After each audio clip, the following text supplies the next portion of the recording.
Morning dear students. हम लोग आपके साइंस का फर्स्ट चैप्टर पढ़ रहे हैं जिसका नाम है क्रॉप प्रोडक्शन एंड मैनेजमेंट। चलिए एक बार ये रिकॉल कर लेते हैं कि हम लोगों ने पढ़ा क्या है। जैसे हम लोगों ने हिस्ट्री ऑफ एग्रीकल्चर पढ़ा, ठीक। आफ्टर दैट हम लोगों ने क्रॉप के बारे में जाना, क्रॉप क्या होता है। सीजन के बेसिस पे क्रॉप को दो कैटेगरी में कैटेगराइज किया है, खरीफ, रबी, ठीक। मार्च से लेकर के जून तक के ड्यूरेशन में एक और क्रॉप की कैटेगरी जिसका नाम है जायद। तीन ये कैटेगरी हो गई क्रॉप की। इसके बाद हम लोगों ने कुछ basic practices of crop production पढ़ा, ठीक, जिसमें से हमें सबसे पहले सॉइल प्रिपरेशन करना होता है। सॉइल तैयार करने के लिए हम लोगों को कुछ एग्रीकल्चरल इम्प्लीमेंट्स की जरूरत होती है। वो सारे के सारे इम्प्लीमेंट्स हम लोग पढ़ चुके हैं। इसके बाद हम लोगों ने पढ़ा सीड सोइंग। सीड सोइंग के बाद हम लोगों ने एडिंग मेन्योर एंड फर्टिलाइजर पढ़ा। After that advantages of manure पढ़ा। अब हमें पढ़ना है इरिगेशन, ठीक है। चलिए अगर हम इरिगेशन की बात करें बच्चों, तो मान लेते हैं सीड को शो कर दिया आपने, उसमें थोड़ी बहुत नमी रही होगी सॉइल में, वो जर्मिनेट हो गया और इतने बड़े बड़े प्लांट 15-20 दिनों में हो गए, ठीक। 15-20 दिन के बाद उस सॉइल में जो नमी रही होगी वो खत्म हो चुकी होगी, जिसकी वजह से अब प्लांट को फिर से फोटोसिंथेसिस करने के लिए पानी की जरूरत होगी, ठीक। या तो बरसात हो, बरसात की वजह से वहां पे नमी हो, या फिर अगर बरसात नहीं हो रही है तो आपको सिंचाई तो करना पड़ेगा। क्यों? क्योंकि अगर सिंचाई नहीं करेंगे तो जो प्लांट्स हैं वो फोटोसिंथेसिस सही से नहीं कर पाएंगे, और सही से फोटोसिंथेसिस नहीं कर पाएंगे तो सही से ग्रो नहीं करेंगे, ठीक है। तो हमें क्या करना होता है, रेगुलर इंटरवल ऑफ टाइम पे उस प्लांट की सिंचाई करनी पड़ती है, यानी उस क्रॉप की सिंचाई करनी पड़ती है, ठीक है। 20 दिन, 22 दिन, 25 दिन अलग अलग फसलों के लिए ये अलग अलग होता है। स्पेशली जो वेजिटेबल्स होती हैं, वेजिटेबल्स जब हम उगाते हैं तो वहां पे सिंचाई हमें और कम समय के लिए करनी, मतलब 10 से 15 दिन, एक हफ्ता, तीसरे दिन। कुछ ऐसी सब्जियां होती हैं जिसको तीसरे दिन सींचना पड़ता है। मतलब अलग अलग फसलों के लिए ये जो टाइम गैप है सिंचाई वाला वो अलग अलग होता है, लेकिन रेगुलर इंटरवल ऑफ टाइम पे हमें सिंचाई तो करनी ही पड़ती है, ठीक है। अब हम बात करते हैं कि आखिर सिंचाई पहले कैसे होती थी। आज तो बहुत सारी सुविधाएं हैं, ठीक है। आज जैसे सरकारी ट्यूबवेल है, नहर है, जगह जगह पे ट्यूबवेल हो चुके हैं, सबमर्सिबल आ चुका है, ठीक। बहुत सारे तरीके हैं जिससे हम सिंचाई कर लेते हैं, लेकिन पहले तो ये सारी सुविधाएं नहीं थी। साइंस ने हमारे इतनी तरक्की नहीं की हुई थी, ठीक। तो उस टाइम पे क्या खेती बाड़ी नहीं हो रही थी? बिल्कुल हो रही थी। तो उस टाइम पे लोग कैसे अपने फील्ड्स को इरिगेट करते थे, उसके कुछ यहाँ पे ट्रेडिशनल मेथड बताए गए हैं। सबसे पहला है मोट। मोट में होता क्या था, एक कुआं रहता था, ठीक, कुआं, वेल, एक वेल रहता था, यहाँ पे 2 पोल लगे होते थे, यहाँ पे एक पुली लगी होती थी, पुली के इस पार से रोप ले आते थे, यहाँ पे बकेट रहता था और यहाँ से एक आदमी उसको खींचता था। पानी भर के ऊपर खींचना, फिर इस पानी को कहाँ पे गिराना, उस नाली में गिराना जहां से पानी ये खेतों तक पहुंचे, ठीक है। ये हो गया मोट। इसके बाद थोड़ा सा और एडवांस हुए लोग, तो फिर रहट आ गया। रहट क्या होता था? रहट एक व्हील होता था जिसमें बहुत सारी बकेट लगी होती थी, उसको किसी वाटर बॉडी के नजदीक इंस्टॉल किया जाता था। ये इस तरह से व्हील होती थी और यहाँ पे बहुत सारे बकेट होते थे,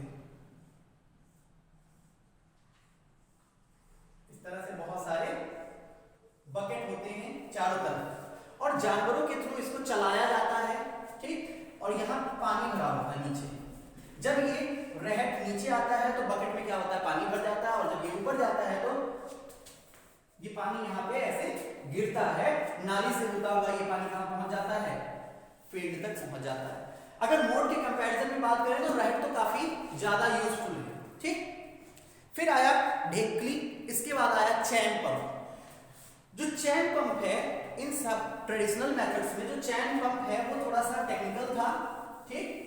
इस वजह से उसकी एफिशिएंसी भी क्या थी, ज्यादा थी। उसमें ना तो किसी इंसान की जरूरत थी और ना ही किसी जानवर की जरूरत थी। चैन लगा करके उसको आराम से चलाया जाता था। वो भी इसी तरह का स्ट्रक्चर था, चैन पंप जैसे आपका रहट है, ठीक ऐसे ही स्ट्रक्चर था, लेकिन इसको चलाते थे बैल से और उसको चलाते हैं चैन के थ्रू, ठीक है, चैन के थ्रू चलाते हैं। तो ये ज्यादा एफिशिएंट मेथड था। तो ये तो कुछ ट्रेडिशनल मेथड थे जिससे के थ्रू हमारे फील्ड्स इरिगेट किए जाते थे पहले, ठीक है। आज की डेट में अच्छा इसमें होता क्या था, इसमें पानी का जो वेस्ट है बहुत ज़्यादा पानी वेस्ट होता था। ठीक है, मान लेते हैं लगातार आप पानी तो दिन भर चला नहीं पाएंगे, है ना। 1 घंटा 2 घंटा चलाया है, इंसान थक गया, रुक जाएगा तो फिर से उतना पानी उसको पहुंचाना होगा वहां तक, तब जाके खेत में पानी पहुंचेगा। ठीक है, तो ये मेथड जो है इसकी वजह से पानी का वेस्टेज बहुत ज्यादा होता था। आज की अगर बात करें मॉडर्न जो मेथड्स हैं किसके, इरिगेशन के, वो कौन कौन से हैं? Modern method of irrigation. अगर इसकी बात करें तो सबसे पहला मेथड है स्प्रिंकलर मेथड और दूसरा मेथड है ड्रिप इरिगेशन। ये दो मेथड हैं जिसके थ्रू आजकल सिंचाई की जाती है। ये दोनों मेथड बहुत ही ज्यादा इफिशिएंट हैं, बहुत ही उपयोगी हैं। क्यों? क्योंकि इसमें पानी का वेस्ट तो बिल्कुल होता ही नहीं है। ठीक है, इसमें होता क्या है मैं आपको बताता हूं। अगर स्प्रिंकलर मेथड की बात करें तो ये ऐसे क्षेत्र में, ये दोनों मेथड ऐसे क्षेत्र में यूज किए जाते हैं जहां पे पानी का थोड़ा सा शॉर्टेज होता है। एक पाइप होती है ऐसे, ठीक है, एक पाइप होती है, इस साइड में प्लांट होते हैं बहुत सारे, इस साइड में भी बहुत सारे प्लांट होते हैं, यहां बीच में क्या लगा होता है, स्प्रिंकलर लगा होता है, ठीक, और वहां पे वॉल्व लगे होते हैं। उस वॉल्व को जैसे ही खोलते हैं स्प्रिंकल यहाँ पे पड़ने लगता है, फव्वारे की तरह पानी इस प्लांट को मिलता है। इससे फायदा क्या है, नॉर्मल मेथड में जब हम लोग सिंचाई करते हैं ट्यूबवेल वगैरह से, तो जिस जगह पे प्लांट नहीं है उस फील्ड को भी हमें पानी देना पड़ता है, जिससे पानी का वेस्टेज होता है, पानी नुकसान होता है। ठीक, इस मेथड में क्या है, जहां पे प्लांट है सिर्फ उसी जगह पे हमें पानी देना है, बाकी मान लेते हैं यहाँ पे अगर गैप है तो इस जगह पे हमें सिंचाई करने की जरूरत नहीं। ठीक, तो ऐसा जो मेथड है वो थोड़ा सा ज्यादा यूजफुल होता है। क्यों? पानी का इसमें जो वेस्ट है वो कम हो जाता है। ठीक, दूसरा मेथड जो है ड्रिप इरिगेशन, अगर उसकी बात करें तो इसमें क्या होता है, एक तरफ से ऐसे पाइप होती है, ठीक, बहुत सारे प्लांट लगे होते हैं ऐसे, और वहां पे छोटे छोटे टैंक टाइप के बने होते हैं स्ट्रक्चर इस तरह से,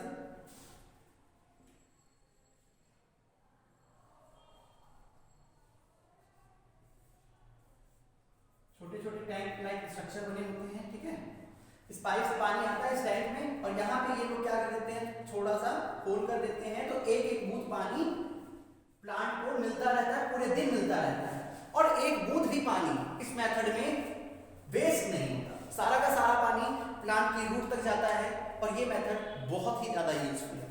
ठीक है, तो ये तो कुछ मेथड हुए जो कि मॉडर्न आजकल यूज किए जा रहे हैं, जिनको हम मॉडर्न मेथड ऑफ इरिगेशन बोल रहे हैं। ठीक है, मान लेते हैं सिंचाई हो गई, हमारी फसलें हो गई एकदम तैयार, हरी भरी एकदम हो गई, तैयार हो चुकी हैं।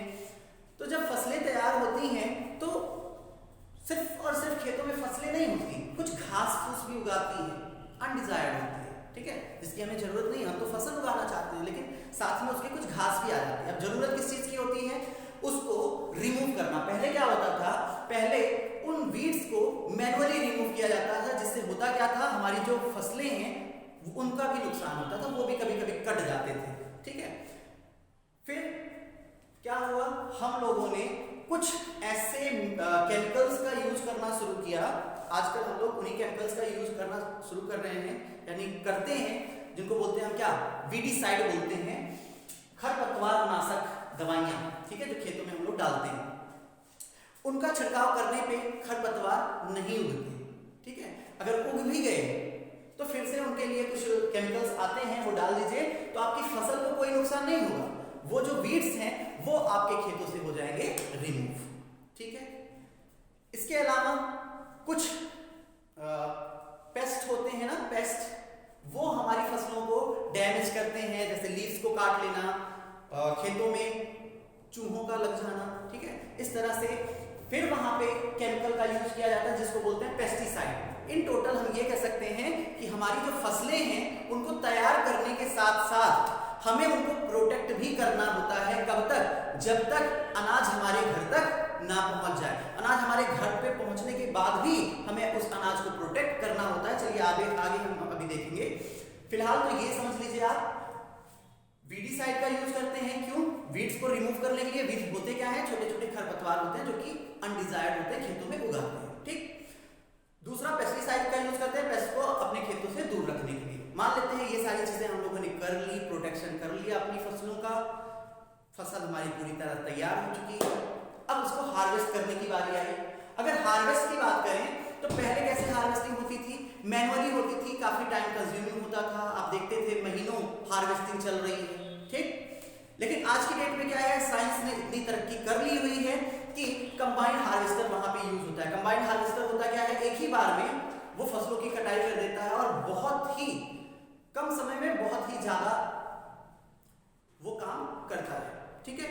तो कंबाइंड हार्वेस्टर का यूज करके खेतीबाड़ी काफी आसान हो चुकी है। थ्रेसिंग, विनोइंग, ये सारा का सारा प्रोसेस एक ही बार में हो जाता है, इसी वजह से इसको बोलते हैं कंबाइंड हार्वेस्टिंग। मतलब एक साथ 2 से 3 से 4 काम ये कर लेता है, ठीक। इसके बाद आती है बात स्टोरेज की। मान लेते हैं अनाज हमारे घर तक पहुंच गया, अब बात आती है किसकी? स्टोरेज की। उसको स्टोर कैसे करें, ठीक है। तो ऐसी जगह पे हमें अपने अनाज को स्टोर करना होता है जो मॉइस्चर फ्री हो। क्यों? मॉइस्चर अगर वहां पे होगा तो क्या होगा, वहां पे कुछ डोमेस्टिक आप कह सकते हैं चूहे वगैरह होते हैं, ठीक है, और कुछ कीड़े होते हैं जो कि हमारे ग्रेन्स को नुकसान पहुंचाते हैं, ठीक। उनको भी हमें क्या करना होता है, उनसे भी हमारे अनाज को प्रोटेक्ट करना होता है पूरे साल भर। क्यों? क्योंकि उसको भाई हमें साल भर यूज करना है, ठीक है। तो इस तरह से ये पूरी की पूरी खेती होती है, पूरा का पूरा प्रोसेस है ये। स्टोर कर लिया, अब साल भर उसका यूज किया जाएगा। आई होप आपको ये चैप्टर बहुत ही इंटरेस्टिंग लगा होगा और आपको इससे बहुत कुछ सीखने को मिल रहा होगा, ठीक है। आज के लिए बच्चों बस इतना ही, बाकी next day. Thank you, have a very good day.